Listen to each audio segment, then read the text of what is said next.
નમસ્કાર, મારું નામ દિનેશ કુમાર હેમંતભાઈ ગરાંભા, શ્રી રાયગઢ પ્રાથમિક શાળા મદદ શિક્ષક તરીકે તાલુકો ધાંગધ્રા, જિલ્લો સુરેન્દ્રનગરમાં ફરજ બજાવું છું. જિલ્લા કક્ષાના 10મા ઇનોવેશન ફેરની અંદર આપનું હાર્દિક સ્વાગત કરું છું. મારા ઇનોવેશનનું નામ છે FLN. ધોરણ 6ની અંદર વર્ષ 2022-23માં દાખલ થયેલા વિદ્યાર્થીઓ જ્યારે જૂન માસમાં શાળામાં આવ્યા ત્યારે એમની 22/6/2022ના રોજ વાગલેની ટેસ્ટ લેવામાં આવી હતી. ટેસ્ટના પરિણામમાં માલુમ પડ્યું કે વાંચન, લેખન અને ગણનમાં ખૂબ જ કચાશ ધરાવતા હતા.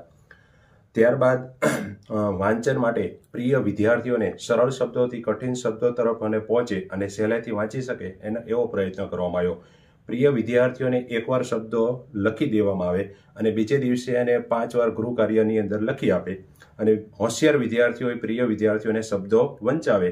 આવી રીતે પ્રિય વિદ્યાર્થીઓને વાંચન માટે પ્રયત્ન કરવામાં આવ્યો.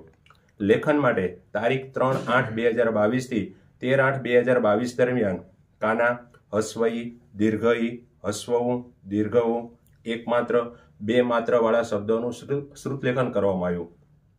શ્રુતલેખન બાદ વિદ્યાર્થીઓના શબ્દો અને તપાસ કરવામાં આવ્યા. તેમાંથી ખોટા પડેલા શબ્દો રાઉન્ડ કરવામાં આવ્યા. પછી વિદ્યાર્થીઓ ચાર્ટમાંથી જોઈને ખોટા પડેલા જે શબ્દો સાચા લખી નાખે.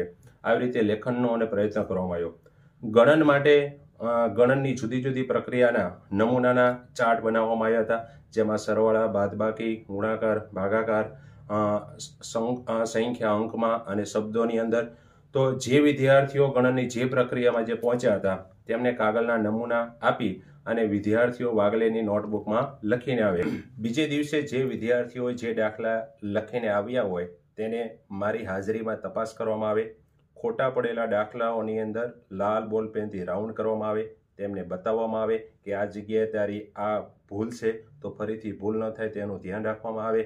આવી રીતે ખોટા પડેલા દાખલા ફરીથી ગણવા માટે આપવામાં આવે. ઇનોવેશનના બીજા તબક્કા દરમિયાન તારીખ 13/6/2023થી 25/7/2023 દરમિયાન જે વિદ્યાર્થીઓને 1 થી 9ના ઘડિયા જે આવડતા હતા તેમને જૂથની અંદર બેસાડીને સૌપ્રથમ ગુણાકારના દાખલા વ્યક્તિગત 2-3 દાખલા ગણી અને સમજાવવામાં આવે. ત્યાર પછી વિદ્યાર્થીઓને દાખલા ગણવા માટે આપે. ત્યાર પછી એવી રીતે ભાગાકારના દાખલા પણ એમને સમજાવવામાં આવે અને વિદ્યાર્થીઓ ઘરે જઈ વાગલેની નોટબુકમાં ગણીને આવે. તો આ દરમિયાન ઘણો બધો જે સુધારો થયો. તો મૂલ્યાંકન માટે દરેક અને વિદ્યાર્થીઓની વાંચન માટે 2 વાર એમને ટેસ્ટ લેવામાં આવી કે 1 મિનિટમાં કેટલા શબ્દો વાંચેલ છે તેની પણ ટેસ્ટ લેવામાં આવી છે. ત્યાર પછી સ્વીપચાર્ટ એપ્લિકેશનની અંદર વાંચન પરીક્ષણમાં 3 વાર વાંચનનું મૂલ્યાંકન કરવામાં આવેલું છે. ત્યાર પછી દર માસે FLN અંતર્ગત વાગલેની ટેસ્ટ લેવામાં આવેલ છે. પરિણામોની અંદર જોઈએ તો કે તારીખ 1/9/2023ના રોજ આ દરેક જે વિદ્યાર્થીઓની FLNની ટેસ્ટ લેવામાં આવેલી હતી. તો જે ધોરણ 6ની અંદર 22/6/2022ના રોજ જે ટેસ્ટ લેવામાં આવી હતી તો તેના પરિણામની અંદર 1/9/2023ના પરિણામમાં ખૂબ જ અસાધારણ ફેરફાર જોવા મળેલો હતો. એના ઉપરથી આપણે એમ કે નક્કી કરી શકીએ કે વિદ્યાર્થીઓના વાંચન ક્ષમતાનો વિકાસ થયો, વિદ્યાર્થીઓના રોજિંદા જીવનની અંદર ગણનની પ્રક્રિયામાં વધારો થયો, વિદ્યાર્થીઓનો વાંચન સાથે અર્થગ્રહણ કૌશલ્યનો વિકાસ થયો, વિદ્યાર્થીઓની એકમ કસોટીના ગુણમાં વધારો થયો, વિદ્યાર્થીઓની સત્રાંત અને વાર્ષિક પરીક્ષાના ગુણમાં જે વધારો થયો. ઉપયોગિતામાં જોઈએ તો કે આ નવતર પ્રયોગ દરેક શિક્ષકે દરેક શાળામાં એને અમલ કરવો જોઈએ.